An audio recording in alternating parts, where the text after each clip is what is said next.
یہ پنجابی ہے، پھر ایک اور تار بنایا یہ پٹھان ہے، پھر ایک اور تار بنایا سید ہے تو یہ نقوی ہے اور یہ کاظمی ہے، اور پھر ایک اور تار بنایا کہ ہم بھٹی ہیں اور یہ چغتائی ہے۔ تاروں پہ تاریں بنتے چلے جا رہے ہیں، اور مکڑی جب تاروں پر تار بنتی ہے نا تو اسی میں پھنس کر مر جاتی ہے۔ مکڑی کی موت پتہ ہے کیسے ہوتی ہے؟ اپنے ہی ہاتھ سے بنائے ہوئے تاروں میں وہ پھنس کر مر جاتی ہے۔ خدا کے واسطے میں اپنے بچوں اور جوانوں سے کہہ رہا ہوں، بزرگ مجھ سے ناراض نہ ہو، بچے میری بات سن رہے ہیں، جوان مجھ سے پیار کر رہے ہیں، میں ان کا احسان مند ہوں۔ خدا کے واسطے تاروں کو بننا بند کرو، تنگ نظری ختم کرو۔ علی ابن ابی طالب نے جو ہمیں نظام دیا ہے مولا نے، اے میرے مالک، جب مالک اشتر کو مصر کا گورنر بنایا، فرمایا مالک میں جہاں تمہیں بھیج رہا ہوں وہاں تمہارے دو بھائی ہیں، ایک تمہارا دین میں تمہارا بھائی اور ایک تمہارا انسان ہونے میں بھائی۔ کسوٹی بس یہی رہے، ہمیں انسانیت اور دین کی بنیاد پر اپنی برادری کو محفوظ رکھنا ہے۔ عزیزان گرامی، یہ فرش عزائے حسین ہمارے لیے ایک بہت بڑی نعمت ہے۔ اسی سے مختلف ممالک میں ترقیاں ہوئی ہیں، عظمتیں ہوئی ہیں، اور لوگ کہاں سے کہاں پہنچ گئے ہیں۔ ہم بھی انشاءاللہ ارادہ تو کریں، طے تو کریں، سوچیں تو صحیح، اور انشاءاللہ مستقبل ہمارا بہت اچھا ہے۔ یہ جو موجودہ حالات ہیں ان پہ بھی کوئی پریشانی کی ضرورت نہیں ہے، وقت گزر جائے گا، گزر گیا۔ راجہ بازار راولپنڈی کے سانحے کے بعد 2 سال تک ہمیں شرمندہ کیا جاتا رہا کہ عزاداروں نے مدرسے میں گھس کے، مسجد میں گھس کے قرآن چلا دیا، طالب علم مار دیے۔ جی 2 سال کے بعد ISPR کے جنرل نے آ کر بتایا کہ اسی مکتب فکر کے لوگ تھے جن کا مدرسہ تھا، کالے کپڑے پہن کر آئے تھے، انہوں نے اپنے ہی مدرسے میں گھس کے اپنے بچوں کو مارا، قرآن جلا دیا تاکہ شیعوں پہ الزام لگ جائے۔ یہ جو ابھی اس وقت ہوا ہے نا پاکستان کے اندر، یہ بھی 2 سال سے پہلے کھل جائے گا کہ ڈرامہ کیا تھا۔ اس ملک کے اندر جناب زہرا کو معاذ اللہ غلطی پر کہا گیا، اس ملک میں بے گناہ بے خطا حضرت فلاں کا نعرہ لگایا گیا، اس ملک میں امیر فلاں زندہ باد کا نعرہ لگایا گیا، اس ملک میں سعودی عرب اور امریکہ کا پیسہ استعمال کیا گیا جس کے نتیجے میں فرقواریت پھیلائی گئی، مگر آپ کو اللہ نے عزت عطا کی کہ آپ نے ملکی حالات کو بھی خراب نہیں ہونے دیا، اور آپ نے گالیاں سن کر اپنے آپ کو سمجھایا کہ علی کے چاہنے والے ایسے ہوتے ہیں۔ برداشت کرو، برداشت کرو، وقت کو گزار دو، جواب نہیں دینا ہے، بدلہ نہیں لینا ہے، اور اگر کوئی چپتا ہوا جملہ کہے، تکفیری بات کرے، کوئی دل آزاری کی بات کرے تو 3 جملے اسے جواب میں لکھ دو۔ میں بچوں اور جوانوں سے کہہ رہا ہوں، اگر کوئی ایسی پوسٹ آئے نا جو آپ کو غصہ دلا رہی ہو تو اپنا غصہ نکالیے 3 جملوں کے ذریعے۔ میں اگر یہ کہوں گا نا غصہ نہیں کرنا تو یہ میں وہ بات کروں گا جو ہو نہیں پائے گی۔ غصہ تو ہوگا، انسان ہے، غصہ تو کرے گا جب اسے کوئی گالی دے گا، تو اس غصے کو نکالنا کیسے؟ 3 جملے جواب دے کر غصہ نکالنا ہے۔ پہلا جملہ حسینیت، سب بولیے حسینیت۔ دوسرا جملہ یزیدیت، یزیدیت۔ تیسرا جملہ پاکستان، بس۔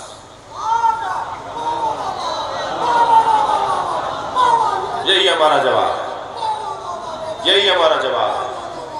ہم ہر گالی کا جواب 3 جملوں میں دیں گے، حسینیت زندہ باد، یزیدیت مردہ باد، پاکستان زندہ باد۔ یہ ہمارا جواب ہے، ہر گالی کا جواب یہ ہے۔ اور یاد رہے تم ہمیں گالی دیتے رہو، ہم اسرائیل تسلیم ہونے نہیں دیں گے۔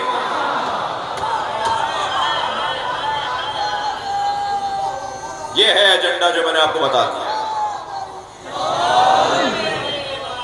اس طرف ماحول لے جانے کا کہ پاکستان میں لڑائیاں شروع ہو جائیں، پاکستان میں جھگڑے شروع ہو جائیں، اور اسی دور میں کوئی میٹنگ ہو جائے۔ صلوات پڑھیں ذرا محمد و آل محمد۔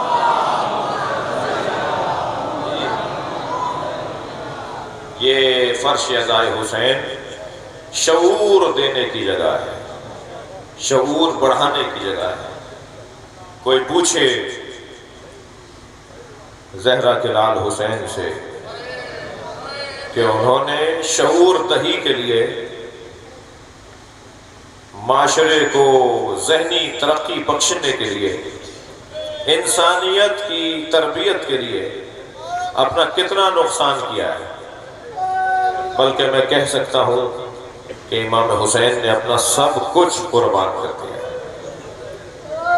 صبح عاشور سے عصر تک لاشیں اٹھائے، اور ایسے ایسے لاشیں اٹھائے جن کا بیان بہت مشکل ہے۔ میرے مولا نے غلاموں کے لاشیں بھی خود اٹھائے، کسی اور کو غلاموں کے لاشیں اٹھانے نہیں دیے۔ اجرکم اللہ، اجرکم اللہ۔ لاشیں تو امام نے عزاداروں بہت اٹھائے، مگر 3 لاشوں پہ حسین بہت روئے۔ ایک لاشا عباس کا لاشا، اس پر میرے مولا بہت روئے۔ اجرکم اللہ، اجرکم اللہ۔ دوسرا لاشا جس پر امام حسین بہت روئے وہ علی اکبر کا لاشا۔ میرے مولا برشی کا پھل نکال رہے تھے، علی اکبر ایڑیاں رگڑ رہے تھے۔ میں کہتا ہوں علی اکبر ایڑیاں نہیں رگڑ رہے تھے، زمین کربلا کو زلزلہ آ رہا تھا۔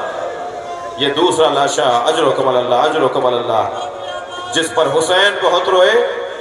اور عزاداروں تیسرا لاشا سنیں گے، وہ لاشا چھوٹا بہت تھا مگر حسین سے اٹھتا نہیں تھا۔ کبھی آگے جاتے تھے، انا للہ، آوازوں کو آزاد کریں گے جو رونے آئے۔ میں 2-3 منزلیں لوں گا اور مجلس کو مکمل کروں گا۔ وہ علی اصغر کا لاشا، وہ ننھے سے بچے کا لاشا، وہ امام حسین نے کربلا کے میدان میں اٹھایا۔ عزاداروں جب جناب علی اصغر کو یاد کیا کریں نا تو ان کی ماں جناب رباب کو سلام ضرور کریں۔ بڑے حوصلے والی بی بی، اس بی بی کے سینے میں عجیب کلیجہ ہے۔ ایک بچی کو زندان شام میں چھوڑ آئی اور ایک بچے کو اجلا سا کرتا پہنا کر مجاہدوں کی طرح حسین کی گود میں دے دیا۔ سلام ہو جناب رباب پر۔ میرے ایک ہندوستان کے عالم دین، میرے دوست میرے ساتھ پڑھتے تھے قم میں، وہ بیان کر رہے تھے کہ ان کے شہر بنارس میں روز عاشور تعزیے کا جلوس نکلتا، اور وہ جلوس مختلف رستوں سے ہو کر بنارس کی کربلا میں جا کے ختم ہوتا ہے۔ کہنے لگے جلوس نکلا تو ہم آگے آگے چلے، جلوس پیچھے تھا کہ جا کے انتظامات دیکھ سکیں۔ کچھ آگے گئے تو ایک چوک پہ ہزاروں کی تعداد میں ہندو عورتیں کھڑی تھیں۔ کہنے لگے جب قریب گئے تو ایک بات اور محسوس ہوئی کہ ہر گود میں دودھ پیتا بچہ ہے۔ کہنے لگے جب ہم ان کے قریب سے گزرے تو ایک عورت نے کہا بھائی مسلمان ہو؟ تو ہم نے کہا ہاں مسلمان ہیں۔ کہنے لگے بتاؤ بابا حسین کا جلوس کب آئے گا؟ کہنے لگے میں نے ان سے کہا تمہیں بابا حسین کے جلوس کا انتظار کیوں ہے؟ کہنے لگے تمہیں نہیں پتا آج حسین کا بچہ بھوکا مارا گیا تھا۔ آج ہم اپنے بچوں کو دودھ نہیں پلاتے جب تک تعزیہ دفنا نہ دیا جائے۔ اجرکم اللہ، اجرکم اللہ۔ عزادارو سلام ہو جناب رباب پر۔ گریہ ہو گیا، مجلس ہو گئی۔ شام غریبہ میں پانی کہاں سے آیا مجھے نہیں پتا، مگر مجھے اتنا پتا ہے کہ پانی آیا جناب زینب نے، اجرکم اللہ، اجرکم اللہ، جناب زینب نے بچوں کو پانی پلایا۔ کھانا آیا، میری بیوی نے بچوں کو کھانا کھلایا، پھر بڑوں کو پانی پلایا، بڑی بیویوں کو کھانا کھلایا۔ جب سب بچوں اور بیویوں کو پانی اور کھانا دے دیا نا تو امام سجاد کے برابر میں آ کے بیٹھی جناب زینب اور کہنے لگی زین العابدین بھابی رباب پانی نہیں پی رہی۔ میں جب انہیں پانی دیتی ہوں کہتی ہے میرا بچہ بھوکا مار دیا۔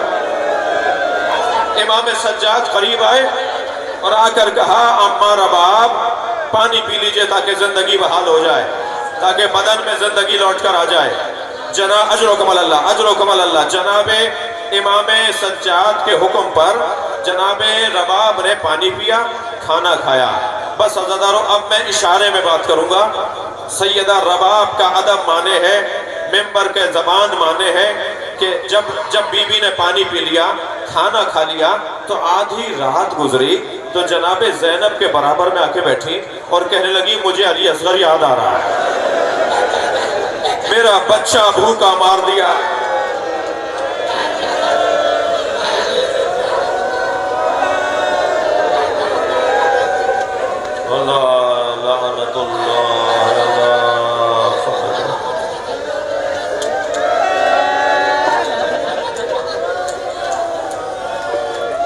یا اللہ ان آوازوں پر رحمت نازل، ان آوازوں پر رحمت نازل فرما، ان امام حسین کی شفاعت نصیب فرما۔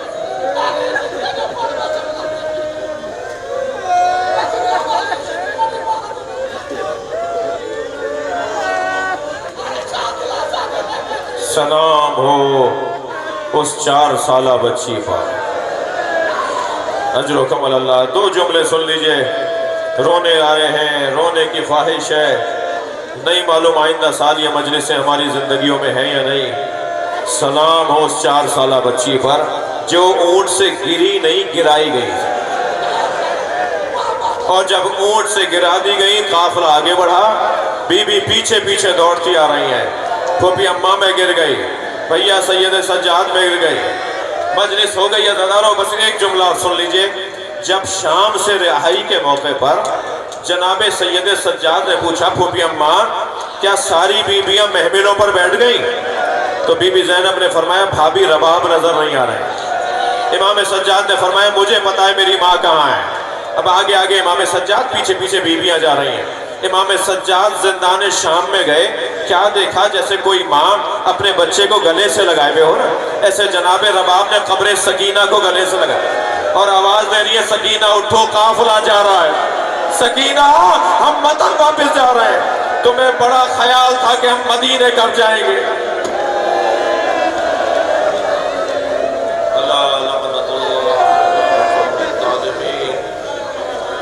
یا اللہ ان آوازوں پر رحمت نازل فرما، رونے والوں کی توفیقات میں اضافہ فرما، ہماری عاقبت بخیر فرما، امام زمانہ کے ظہور میں تعجیل فرما، مرحوم و مغفور سید صفدر علی شاہ